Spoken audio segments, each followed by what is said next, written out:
di siang hari ini, di jam 2 siang ini ada saudari Rizkian Insani yang akan memaparkan proposal daripada skripsi beliau, kayak gitu ya.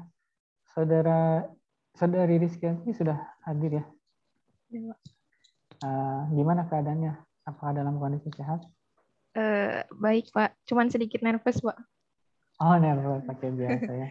Padahal udah sering presentasi ya, tapi tetap nervous ya. Jangan nervous.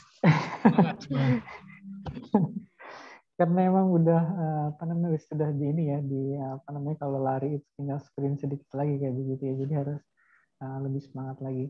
Oke, jangan terlalu nervous kayak begitu biar nanti pembawaannya juga tetap stabil kayak begitu ya. Suaranya juga tetap keluar dengan baik kayak begitu ya.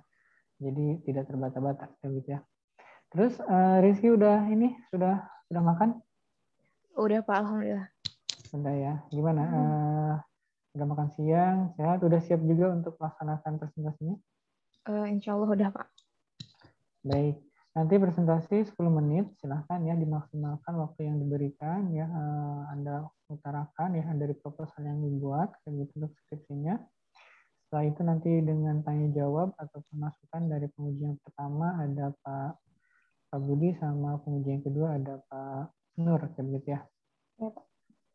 Baik, saya silakan untuk men-share dulu. Sebelumnya maaf Pak, saya sepertinya lebih dari 10 menit Pak. Soalnya kemarin estimasinya sekitar 12-13 menit gitu. 12-13 menit ya sudah dimaksimalkan ya. Iya, Oke. baik. Silahkan di-share dulu. Udah terlihat belum Pak? Belum. Pak Budi sama Pak Nur mungkin saya sambil loncat-loncat ya Pak, karena sambil ngajar juga. Ya, silakan. Ya, baik, silahkan Saudari Rizkyati Insani untuk memaparkan. Udah terlihat belum Pak? Sudah. Ya.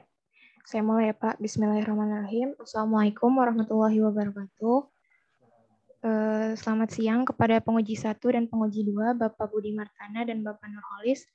Perkenalkan, nama saya Rizkyati Insani dengan NIM 1810311011. Izinkan saya di sini untuk mempresentasikan proposal skripsi saya yang berjudul Analisis Pengaruh Winglet pada Sayap Pesawat T34C1 dengan variasi sudut tekuk menggunakan metode CFD. Ini ada 3 poin yang akan saya bahas hari ini.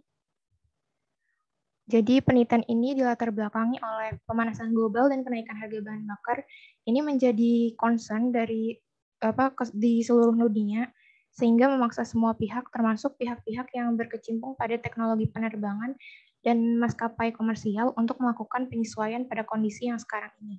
Salah satunya berusaha meminimalisir dampak polusi penerbangan, dan caranya itu dengan meningkatkan efektivitas penerbangan gitu. Nah, peningkatan efektivitas penerbangan itu caranya bisa dengan menambahkan winglet. Winglet ini pertama kali diteliti oleh peneliti NASA namanya Richard Whitcomb tahun 1976. Nah, dari penelitian itu tuh dikasih tahu bahwa penambahan winglet pada pesawat ukuran full size itu bisa meningkatkan efisiensi bahan bakar sebesar 7%. Pada penelitian ini, objek yang saya teliti adalah pesawat T-34C1. Pesawat ini tuh digunakan untuk keperluan militer. Pesawat ini itu digunakan untuk mentraining pilot-pilot baru sebelum akhirnya pilot-pilot tersebut menerbangkan pesawat-pesawat militer sesungguhnya gitu. Nah, pesawat ini tuh sampai sekarang belum ada modifikasi pada sayapnya. Padahal modifikasi sayap ini bisa meningkatkan performa pesawat, jadi efektivitas penerbangannya tuh bisa meningkat gitu. Ini penelitian yang saya baca sebelumnya. Lalu ini ada tujuan penelitiannya, di mana untuk analisis pengaruh penambahan winglet pada sayap pesawat T-34C1 dengan variasi sudut tekuk, lalu mengetahui koefisien lift dan drag-nya yang sudah ditambahkan winglet, lalu mengetahui performa aerodinamika sayapnya yang tanpa winglet dibandingkan dengan sayap yang sudah ditambah winglet untuk melihat CLCD maksimumnya, lalu mengetahui pengaruh penambahan winglet ini terhadap bahan bakarnya. Berikut batasan masalahnya, di mana winglet yang saya gunakan menggunakan blended winglet, airfoil yang digunakan berjenis NACA 23012, lalu sudut tekuknya divariasikan sebesar 0, 30, 40, 60, dan 90 derajat, Lalu variasi sudut serangnya sebesar 0, 3, 6, 9, 12, 15, dan 18 derajat. Lalu simulasi yang dilakukan hanya sayapnya saja tanpa memasukkan badan pesawat secara keseluruhan. Lalu analisa pembahasannya ini hanya fokus pada gaya angkat, gaya hambat, dan unjuk kerjanya. Lalu metode yang digunakan menggunakan CFD. Jadi di sini ada pendefinisian airfoil di mana ini sayap membentang ke sumbu Y. Lalu ini ada kecepatan aliran bebas. D ini sejajar dengan bidang X sama Z gitu. Jadi ketika sayapnya ini dipotong akan membentuk geometri melintang. Nah, geometri melintang ini yang disebut dengan airfoil. Airfoil ini tuh ada bagian-bagiannya yang bisa disebut nomenklatur airfoil, di mana leading edge ini adalah titik ujung paling depan, trailing edge paling belakang, lalu dihubungkan oleh chord line gitu. Nah, thickness ini ketebalan maksimumnya, main chamber line adalah garis rata-rata antara permukaan atas dan permukaan bawah. Lalu chamber line ini jarak maksimum antara main chamber line dengan chord line-nya gitu. Nah, karena NACA ini setiap mengidentifikasi bentuk airfoil-nya menggunakan logical numbering, jadi pada logical numbering pada NACA 2312 ini tuh bisa diidentifikasikan dengan digit pertamanya kalau dikali 3/2 itu menunjukkan gaya angkat dari desain airfoil-nya, terus digit keduanya kalau dibagi 2 itu menunjukkan lokasi maksimum chamber, dan 2 digit terakhirnya ini menunjukkan ketebalan maksimumnya gitu. Jadi dari logical numbering ini kita bisa tahu bahwa gaya angkat dari desainnya ini sebesar 0,3, lokasi maksimum chamber-nya 0,15 dari chord line, ketebalan maksimumnya sebesar 12%. Lalu di sini ada grafik koefisien lift terhadap sudut serang. Ini yang menunjukkan karakteristik dari airfoil, di mana sudut serangnya kalau misalkan nilainya itu kecil ke rendah, CL-nya ini tuh bervariasi linear. Karena bervariasi linear, kemiringan atau gradiennya ini bisa dilambangkan dengan A0 gitu. Pada proses ini, fluida yang bergerak melewati airfoil ini tuh geraknya berjalan dengan baik gitu. Jadi fluidanya terikat pada airfoil. Tapi kalau sudut serangnya ini besar, CL-nya ini mencapai titik maksimum lalu mengalami stall condition sebelum akhirnya mengalami penurunan. Pada kondisi stall condition dan setelahnya, airfoil ini tuh fluidanya itu mengalami separasi dengan permukaan airfoil. Karena separasi membentuk gelombang besar yang cenderung dead air, berputar-putar di belakang airfoil, terus berlawanan arah dengan free streamline, terjadi karena efek viskos dari fluidanya gitu. Nah, pesawat ini ada 4 gaya, tapi yang difokuskan hanya gaya angkat dan gaya hambatnya saja. Di mana gaya angkat ini didefinisikan sejajar dengan inlet udara terjadi karena tekanan di atas dan di bawah airfoil. Kalau drag force ini terjadi karena adanya gaya gesek dari viskos fluida gitu. Nah, ini ada rumus untuk mencari gaya angkat dan gaya drag. Dua rumus ini sama, yang membedakan hanyalah koefisien drag-nya saja. Lalu ini ada Raynaud number. Parameter Raynaud number ini adalah koefisien gaya yang tak berdimensi, tapi dia bisa mendefinisikan aliran dalam 2 atau 3 dimensi. Terus dinyatakan dengan perbandingan antara gaya inersia dan gaya viskos di dalam fluida gitu. Lalu di sini ada winglet. Jadi menurut Atik, winglet ini adalah komponen tambahan pada sayap yang dipasang pada ujung sayap pesawat, yang fungsi utamanya ini untuk memperkecil vortex yang terjadi. Kalau menurut Munson, vortex itu adalah massa fluida yang partikelnya itu bergerak-gerak, berputar-putar karena ada perbedaan tekanan dari tinggi menuju ke rendah gitu. Nah, winglet ini ada banyak tipenya, tapi pada penelitian ini saya menggunakan blended winglet yang F ini. Terus ini adalah metodenya. CFD adalah sistem perhitungan numerikal yang dapat menganalisis aliran karakteristik fenomena fluida yang mempengaruhi proses terhadap geometri yang dibentuk. Ada 3 step: pre-processing, processing, dan post-processing. Ini adalah diagram alir penelitian saya. Jadi dimulai dengan studi literatur, melakukan pendefinisian geometri sayap dan winglet, melakukan model 3 dimensi, yang sayap dengan winglet dan tanpa winglet, lalu melakukan simulasi, dari dari simulasi ini tuh apakah kita mendapatkan data CLCD yang konvergen? Jika tidak, maka dilakukan pengecekan terhadap geometri dan parameter simulasinya. Tapi jika iya, maka bisa kita hitung presentasi konsumsi bahan bakar terhadap penambahan winglet. Dari penambahan winglet ini, kita bisa analisis dan lakukan pembahasan pada pengolahan datanya, lalu membuat kesimpulan. Setelah kesimpulan dibuat, penelitian selesai.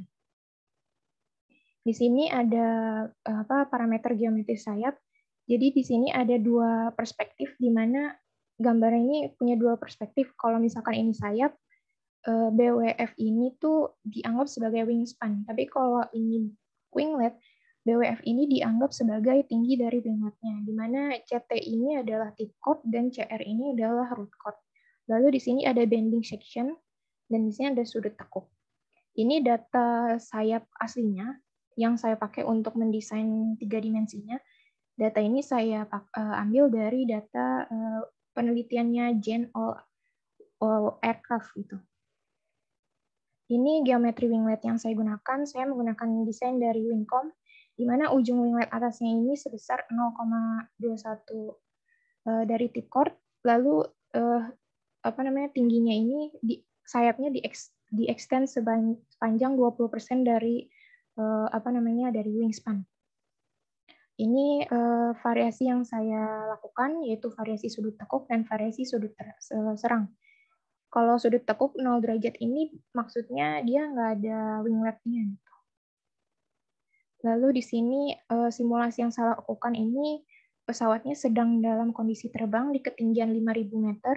Lalu di sini ada data properti atmosfernya yang digunakan untuk menentukan kondisi batas yang saya akan lakukan saat simulasi nanti. Dari simulasi ini nanti kita dapatkan hasil CLCD. Jika CLCD-nya udah dapat, kita tuh bisa hitung range dan endurance dari objek yang kita teliti menggunakan Breakwater equation. Ini rumusnya, di mana V ini kecepatan, C ini specific fuel consumption, terus CL ini coefficient lift, coefficient drag, WO ini berat maksimum yang boleh diangkat sama pesawat sebelum take off, saat take off maksudnya. Ya, terus yang W1 ini beban pesawat saat take off gitu. Itu saja dari saya. Sekian, terima kasih.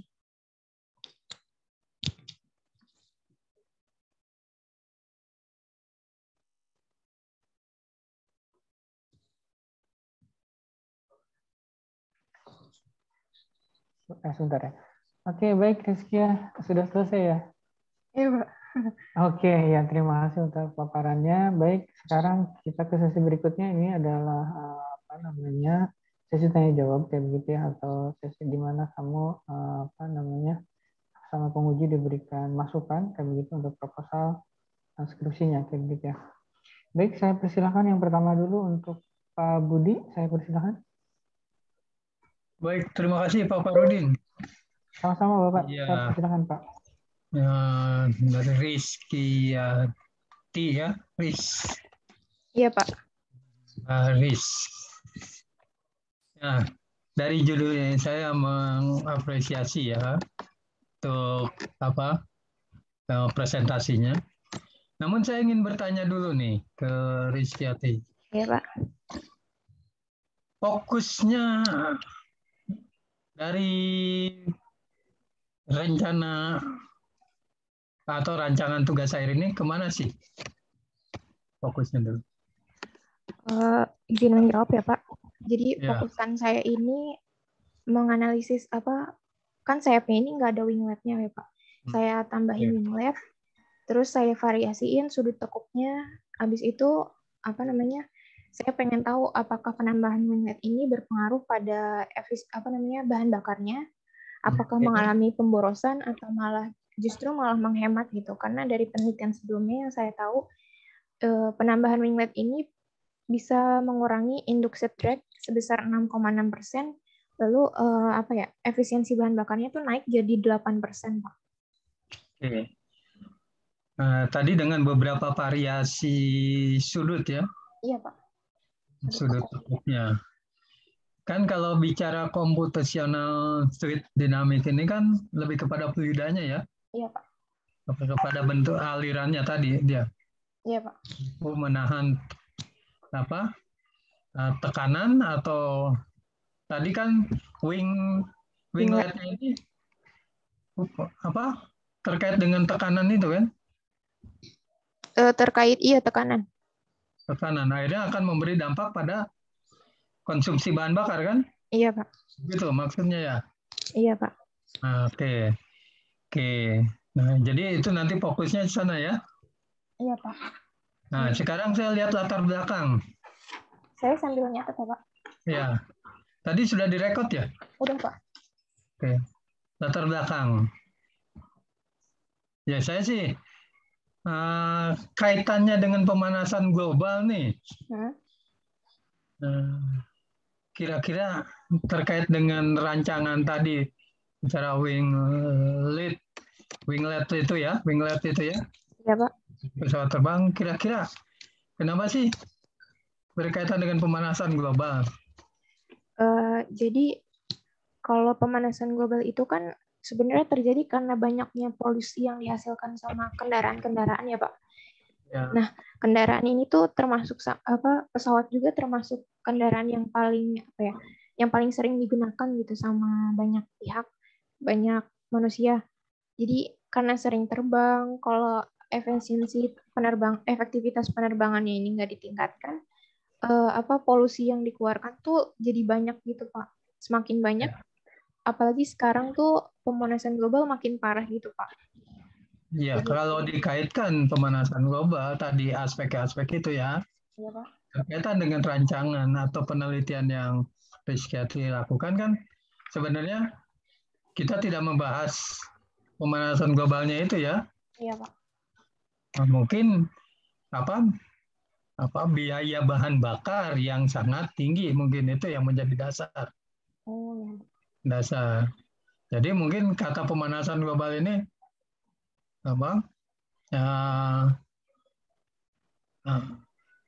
kurang pas mungkin kalau menurut saya ya di latar belakang karena pesawat itu kan tidak terkait dengan masalah pada saat kita merubah winglet itu tidak berkaitan dengan pemanasan global kan, tapi yang tujuan akhirnya adalah untuk mendapatkan konsumsi bahan bakar yang lebih efektif kan? Iya, Pak. Sana kan? Ya mungkin nanti ini didiskusikan lagi karena juga ya dampak polusi juga mungkin kaitannya di mana sih dengan tugas akhir ini kan? Mungkin tidak terlalu signifikan ya hubungannya ya. Iya, Pak. Itu. Nah, kira-kira rencana pengujiannya bagaimana, Riz? Tadi dengan dengan winglet yang beberapa variasi itu. Maksudnya gimana, Pak? Kan ada wingletnya variasinya tekuknya ada 0 apa itu. Kira-kira rencana pengujiannya gimana? Jadi divariasin di ininya aja, Pak. Ini sayapnya terus diubah tekukannya aja. Gini. Berarti wingletnya itu dibuat dulu tidak? Iya, dibuat dulu. Berarti ada 5 varian ya? 5 model. Enggak, wingletnya itu satu, tapi yang diubahnya itu tekukannya aja, Pak. Iya, diubah tekukannya kan? Iya. Itu caranya gimana tuh? Dibikin 3 dimensi dulu di ini, Pak. Di SolidWorks kalau saya pakai. Gunakan SolidWorks. Enggak, jadi sebenarnya kan ada beberapa tekukan kan? Yang akhirnya diuji. Oke, itu nanti mungkin bisa diperjelas saja proses penentuan varian itu ya. Oh iya, Pak. Nah, kembali ke atas lagi, Riz. Tadi setelah latar belakang apa tuh? Tujuan. Nah, tujuan. Menganalisis pengaruh penambahan winglet. Padahal bukan wingletnya kan yang ditambah ya? Winglet ya, Pak? Wingletnya yang ditambah. Iya.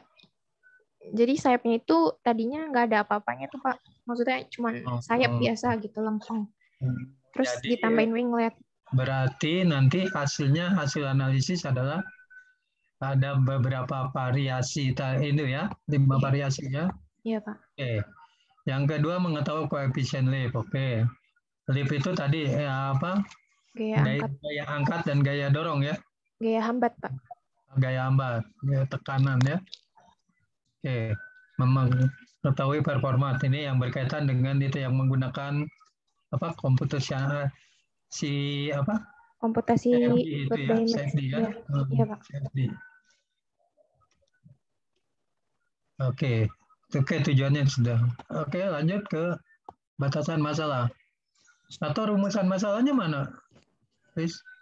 Nggak saya cantumin soalnya dia sama tujuan itu Pak. Cuman ditulis bagaimana gitunya. Ya, mungkin kita juga ya, perlu diketahui masalahnya apa sih? Masalah sehingga muncul penelitian ini. Batasan masalahnya gimana nih? Ini Pak. Oh, ini batasan. Rumusan masalahnya. Oh, rumusan masalahnya saya nggak cantumin Pak di PPT ini. Ya. Tapi di draft ada. Kira masalahnya kenapa sih akhirnya jadi punya keinginan untuk merubah ini? Masalahnya apa sih yang terjadi sebelumnya di sana di sayap pesawat itu? Kalau misalkan berdasarkan latar belakang saya itu, jadi pesawatnya ini kan sering dipakai buat training pilot-pilot gitu Pak. Nah karena sering dipakai, terus menurut hasil penelitian itu kinerjanya kurang baik gitu Pak, efektivitas penerbangannya. Nah lalu jadi ada jadi ada penelitian yang dia menambahkan winglet juga pada pesawat yang sama dengan penelitian saya, tapi dia divariasikannya itu variasi wingletnya Pak. Jadi dari penelitian itu dia ngasih tahu kalau blended winglet itu kalau pesawat ini dikasih blended winglet, dia tuh jadi performanya lebih baik dibandingkan nggak ada wingletnya gitu Pak. Oke, rumusan masalahnya ya. Ternyata ke arah situ ya, seperti tadi untuk menjawab tujuan ya. Iya Pak. Nah, sekarang di batasan masalah. Tadi kan ada gaya angkat. Iya Pak. Dan gaya hambat. Kira-kira ditetapkan nggak parameternya? Atau gaya angkatnya berapa sih? Oh, itu nanti dia jatuhnya jadi ini Pak, variabel apa namanya? Bukan variabel terikat. Ya, variabel bebasnya kan? Iya. Nanti berapa gaya angkat yang terjadi dengan beberapa variasi ini. Nah, di sini ada variasi sudut serang. Kalau tadi sudut tekuk, perbedaannya apa nih? Ini Pak. Jadi kalau sudut serang itu dia udara inletnya Pak, yang ini ada sudut, ini dinamakan sudut serang gitu. Kenapa saya sudutnya kecil-kecil, yang sudut serangnya itu soalnya kalau sudut serangnya gede ini sayapnya cepet stall condition gitu Pak, cepet ada pusaran gitu di airfoilnya. Terus kalau sudut tekuk itu yang ini Pak, winglet ini. Ya, wingletnya. Nah, mungkin pertanyaan saya terkait dengan tadi, mengambil parameter tadi ya, sudut tekuknya 0, 30 dan seterusnya, kemudian sudut serangnya berapa, sekian itu ya tadi ya? Iya Pak. Kira-kira terkait dengan penelitian sebelumnya gimana tuh? Ada perbedaan nggak? Kalau ini penelitiannya yang sebelumnya itu dia cuman ini aja Pak, dia variasi winglet, terus jadi wingletnya aja yang divariasi. Nah karena jadi hasil dari ini nih, dari hasil penelitian M. Jalu Purnomo, saya pakai untuk dijadiin tindak lanjut gitu Pak terhadap bahan bakarnya gitu. Ya. Terus tadi apa, Pak? Penelitian dari yang sebelumnya ini kan belum menggunakan tambahan ya. Ringkasnya belum ditambah. Udah, Pak. Cuman dia Jadi pesawatnya ini ditambahin ada winglet spheroid, winglet blended, terus ada winglet upswept. Nah, dari beberapa winglet itu diketahui hasilnya yang paling bagus itu pakai blended winglet, Pak. Blended winglet. Iya. Nah, yang Chris Kiati gunakan juga sama? Sama, blended winglet yang divariasikan sudut tekuknya. Oh, perbedaannya sudut tekuk ya? Iya, Pak. Sebelumnya mereka belum menguji ke sana ya? Iya, belum, Pak. Oke. Nah, itu nanti supaya terjadi satu hasil analisis yang bisa menjadikan satu nilai masukan ya? Iya, Pak. Bagi penerbangan. Oke, selanjutnya, Chris. Iya. Lanjut coba ke slide berikutnya. Terus ya ini nanti untuk mendapatkan ini konsumsi bahan bakarnya ya, bagaimana ya kinerjanya. Lanjut ke metode saja coba. Metode. Nah ini di sini di yang atas tadi. Oh, yang atas. Yang diagram. Bukan itu. Oh, parameter. Atau diagram dulu dah, diagram dulu. Oh iya, baik, Pak. Nah, ini di kotak begitu belah ketupat itu kan berhasil mendapatkan data CL dan CD ya. Iya, Pak. Kemudian di situ ada kotak lagi melakukan pengecekan. Iya, Pak. Kemudian dilanjut menggambar ulang. Enggak jadi digambar. Di sini ada proses stacking. Oh, jadi dicek ini buat memperbaiki, maksudnya Pak, memperbaiki modelnya. Jadi setelah kita melakukan simulasi ya. Iya, Pak. Simulasi terkait sayap pesawat tadi dengan penambahan variasi sudut. Kemudian kalau berhasil lanjutkan ya. Iya, Pak. Kalau standarnya gimana tuh? Standar. Yang ditetapkan untuk CD, C1, CL, dan CD-nya?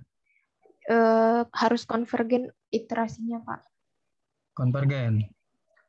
Oke, nah kalau tidak berhasil, kenapa ada kotak di situ tuh?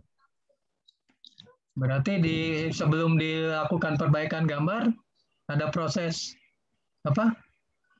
pengecekan terhadap geometri dan parameter dari mana tuh? Dari hasil simulasi ya? Iya, Pak. Nanti dibandingin gitu, Pak, sama penelitiannya M. Jalu. Jadi berdasarkan referensi yang sudah ada. Iya, Pak. Oke. Perhitungan persentase konsumsi bahan bakar setelah penambahan winglet.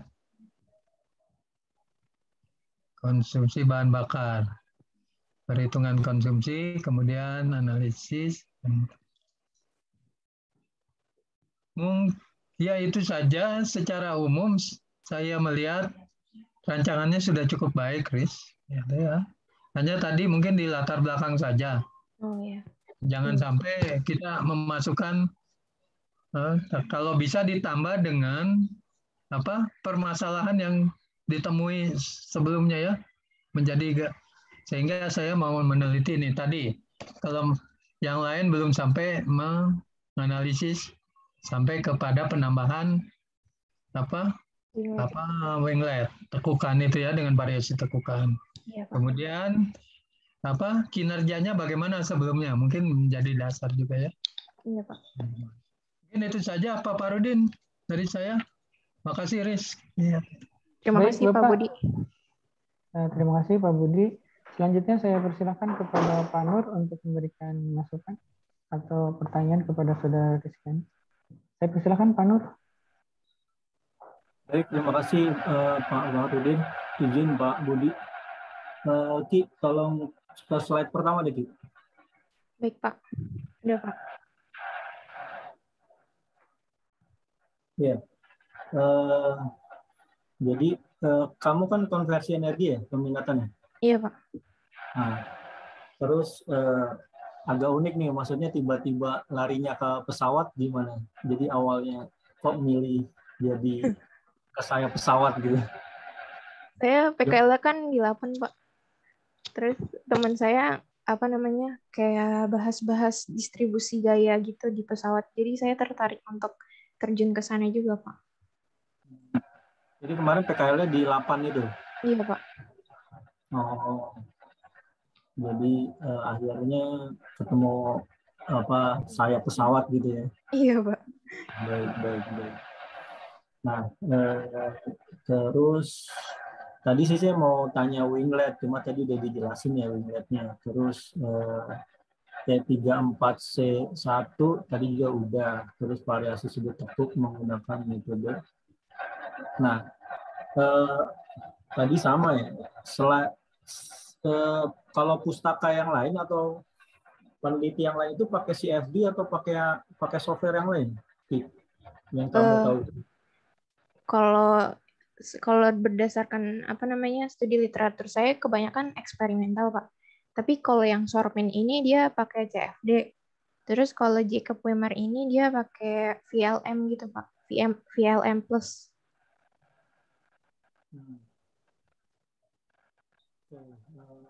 Lanjut.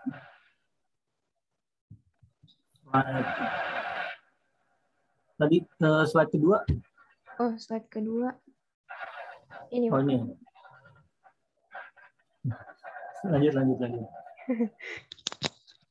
Oke, latar belakang. Nah, terus jadi misalnya gini nih, ini udah bagus, terus nanti larinya ke tujuan penelitian. Ya. Jadi apa nanti jadi rekomendasi atau sekedar kamu ngeriset aja?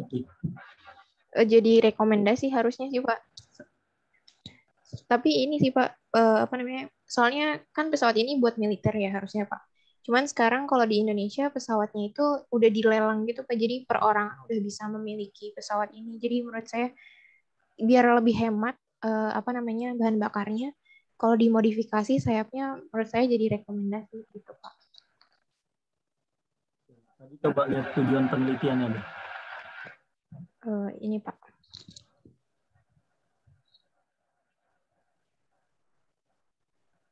Oke.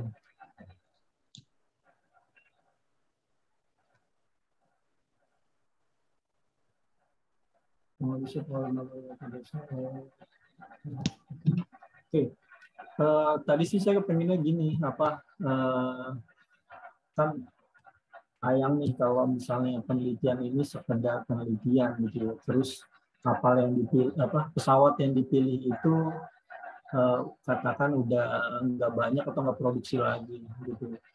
Kalau misalnya pesawat ringan gitu ya, maksudnya yang masih produksi terus pakai ini memungkinkan nggak gitu dengan tipe yang boleh dibilang masih ada gitu. Maksudnya gimana, Pak? Ya pilihan kamu kan T34C1 itu ya? Iya, Pak. Nah, jadi kalau tipenya ada, maksudnya masih dipakai gitu, terus diproduksi kan, ya kemungkinan besar masih bisa, tadi tujuannya itu bisa jadi rekomendasi ya, gitu. Tapi itu masukan aja. Nah, pertanyaan saya, ini variasi sudut tekuk dari 0 sampai 90 ini, kamu nentuinnya berdasarkan apa, Ki? Berdasarkan ini, Pak. Sudut yang biasanya dipakai buat winglet. Itu udah ada standar dari nakanya atau memang jaraknya seperti itu? Enggak sih, Pak. Biasanya tuh tergantung gitu mau biasanya sudut-sudut istimewa lah. Kalau misalkan 90 derajat ini di variasi ini jadi pendefinisian sudut tekuk itu ada yang sudutnya di depan, ada yang sudutnya di belakang, Pak. Nah, saya ini pendefinisian sudut tekuknya itu ke belakang, Pak. Nah, kalau 90 kan berarti tegak lurus ya, Pak.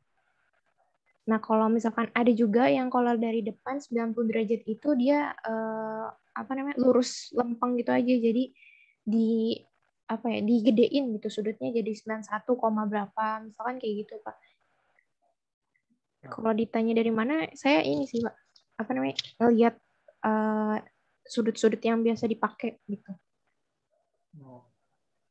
Saya kalau misalnya mulai dari 15 derajat gitu terus misalnya ke 75 gitu, itu menyalahi aturan nggak kalau kayak gitu? Sepanjang pengetahuan studi literatur kamu lah.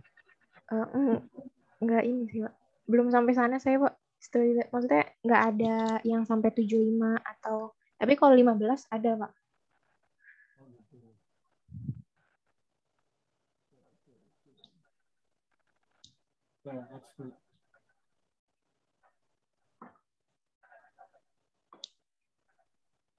Tadi batasan masalah juga udah dibahas sama Pak Budi ya. Kalau C-nya tadi apa ya?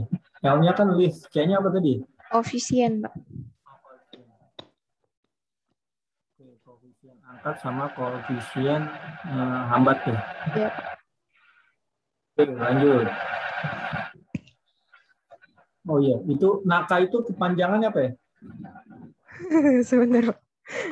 Lupa sih. Masalah itu kayak lembaga badan itu ya terkait dengan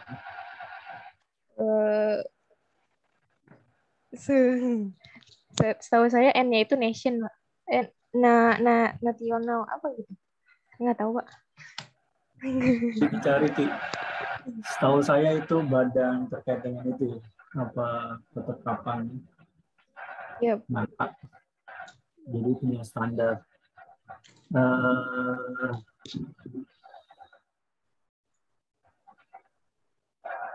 Oke, lanjut.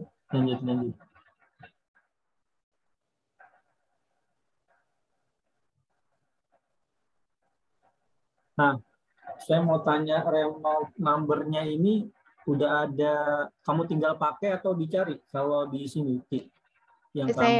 Kalau yang saya ada yang pakai dari penelitian sebelumnya dari M Jalu buat perbandingan, sama yang kedua saya nyari sendiri gitu, Pak.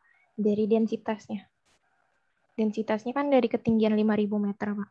Jadi biasanya densitasnya tuh beda. Nah, itu kenapa 5.000, Ki? Kenapa nggak pendek-pendek aja, misalnya 2.000 gitu, atau 3.000? Kenapa kamu, saya nggak tahu ya, maksudnya kenapa pilihannya 5.000? Soalnya, jadi di buku Gen itu, Pak, ada maksimum performance-nya gitu, Pak. Jadi dia kalau untuk terbang jelajah maksimalnya itu 5.900 ke atas gitu, 5.900-an gitu. Jadi saya ambil 5.000 pas supaya dia nggak cepet stall gitu, Pak. Apa stall itu apa? Stall itu airfoil-nya tuh vertikal terbangnya, harusnya horizontal. Jadi fluidanya itu pisah sama airfoil-nya. Itu kondisi di mana airfoil-nya mencapai titik keseimbangan gitu, atau gimana tadi? Iya, airfoil-nya nggak seimbang karena fluidanya tuh turbulen gitu.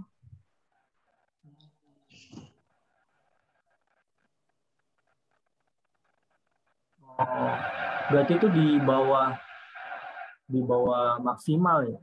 Iya, Pak, di bawah maksimal. Setelah penurunan setelah koefisien maksimal, koefisien angkat maksimal gitu ya. Oke.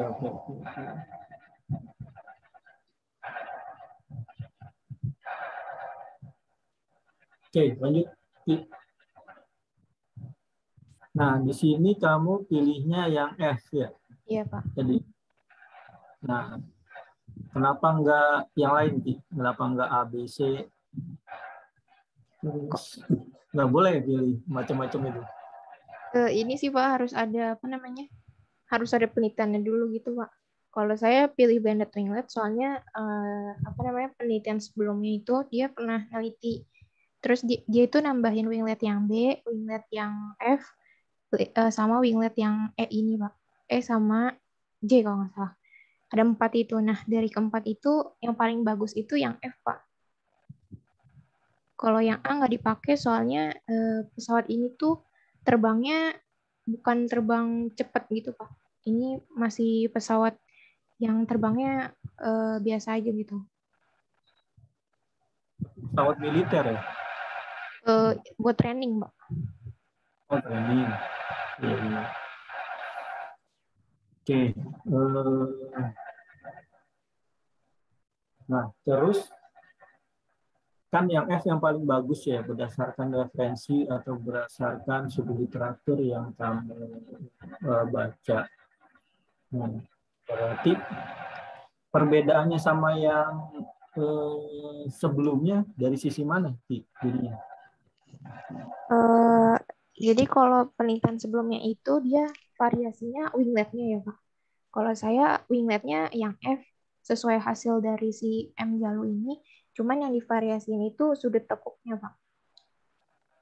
Sudut tekuk si M Jalunya berapa emangnya? Yang M Jalu itu dia 60 kalau nggak salah. Tapi nggak dikasih tahu sih, Pak, di dia. Cuman dari gambarnya itu setahu saya 60.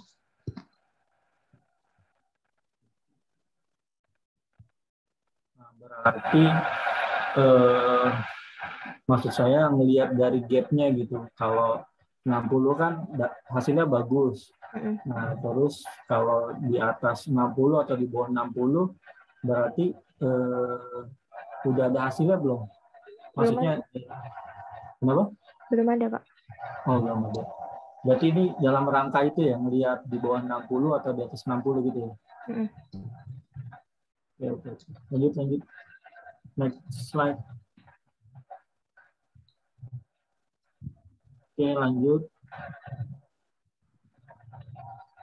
Oke. Diagram alur penelitian. Nah, tadi Pak Budi menanyakan melakukan penelitian terhadap geometri dan parameter simulasi. Nah, itu nanti tolong dilengkapi ya, yang di belah ketupatnya itu berhasil mendapatkan data CL atau CD, kasih tanda tanya ini. Oh kalau iya, Pak. Kalau enggak dia ke atas. Terus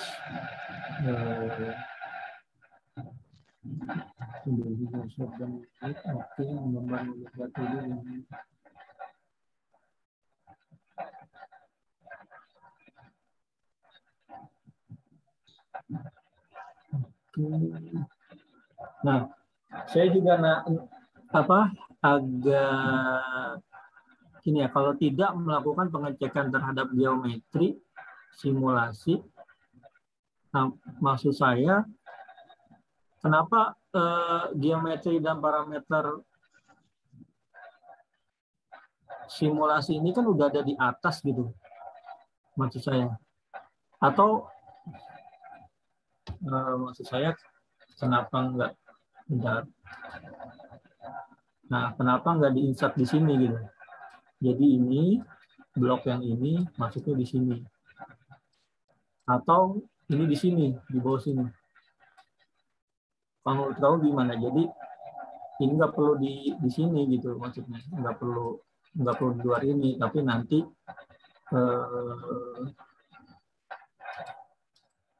maksud saya nanti tuh nggak perlu di luar kayak gini. Apa emang urutannya itu ketika menggambar itu geometri dan parameter simulasi yang jadi bagian atau gimana? Setahu saya data CLCD ini bisa bisa bagus konvergen atau enggaknya itu tergantung ininya, Pak, tergantung parameter simulasinya.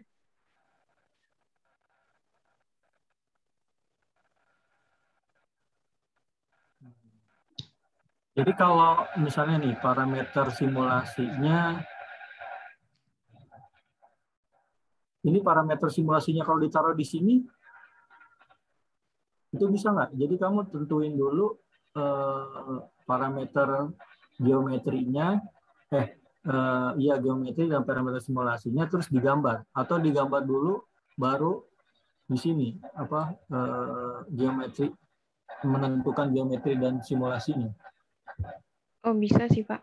Kalau di ini di bawah yang dimerahin itu bisa. Saran saya sih ininya diinsert ke sini aja nih, diinsert ke sini.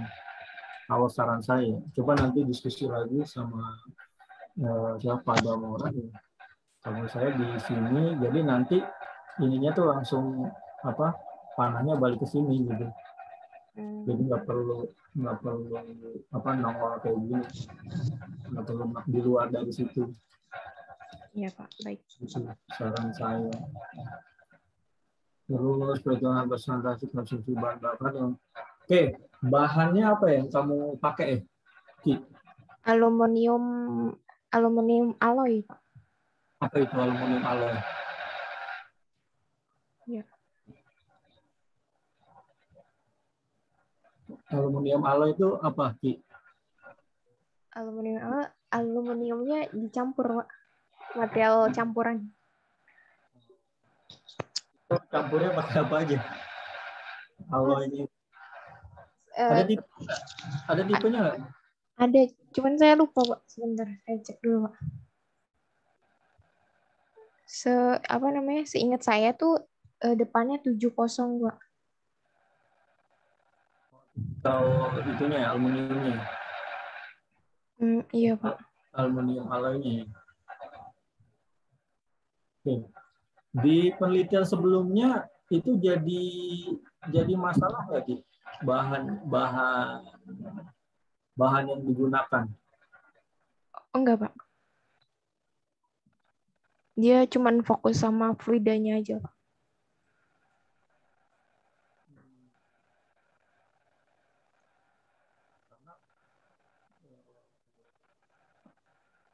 Saya sih, karena berat juga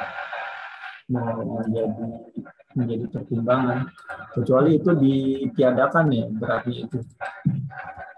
Tapi itu masuk dalam perhitungan nggak kalau bahan itu? Kenapa Pak? Ya bahan itu jadi pertimbangan nggak? Apa beratnya bahan dalam perhitungan gitu maksudnya? Untuk beratnya nanti dihitung pas ini Pak, pas konsumsi bahan bakar ya Pak.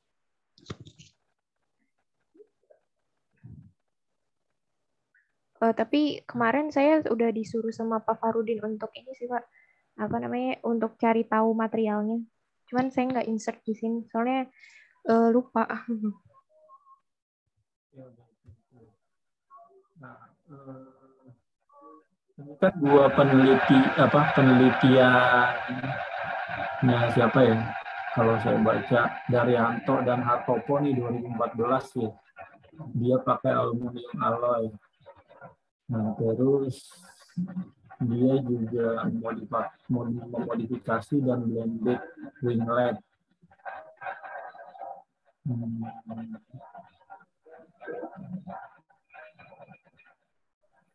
Ini itu aja sih paling terkait dengan bahannya ya. Iya Pak. Bahannya. Baik, dari saya itu Pak Farudin atau Pak Budi Martano mau kasih masukan lagi, silakan. Baik Pak Nur, terima kasih banyak. Itu aja tadi masukan. Materialnya silakan aja. Pak Budi. Nanti material yang digunakan dilengkapi juga. Baik Pak. Terima kasih Pak Nur. Oke, makasih. Baik, itu ya beberapa Rizka yang sudah dimasukkan ya dari penguji kayak begitu ya. Saya kira Anda bisa memahami apa yang disampaikan kayak begitu ya, untuk memperbaiki daripada proposalnya supaya lebih baik lagi terus dan sesuai kayak begitu ya. Mungkin ada beberapa properties yang salah satunya material yang harus digunakan kayak begitu ya. Karena mungkin nanti kalau Anda menggunakan simulasi kan Anda juga harus menentukan propertiesnya dia menggunakan material apa kayak begitu ya. Apakah dia terbuat dari aluminium, mungkin aluminium tipe apa, kayak begitu itu harus disediakan juga kayak begitu ya. Pak Budi dan Pak Nur masih ada masukan atau seperti apa? Cukup, Pak. Baik, Pak. Cukup, Baik, kalau semua cukup, saya persilakan kepada Rizky untuk menutup atau closing statement, silakan. Terima kasih kepada Pak Budi sama Pak Nur atas masukannya. Sama makasih sama Pak Farudin udah gantiin pada Mora. Dari saya itu sih Pak. Kurang lebihnya mohon maaf apabila ada perlakuan dan omongan saya yang salah. Kurang lebihnya mohon maaf. Wassalamualaikum warahmatullahi wabarakatuh. Waalaikumsalam warahmatullahi wabarakatuh. Baik, terima kasih Rizkia. Terus Anda boleh keluar dari ruang Zoom-nya. dihubungi pada Mora nanti ya. Iya Pak, Iya, baik nanti Pak. mungkin bisa ketemu dengan Pak Damara kembali ya. Iya Pak, baik Pak. Boleh silahkan meninggalkan ruang. Saya izin stop share screen ya Pak. Stop record. Iya, silahkan. Terima kasih Pak.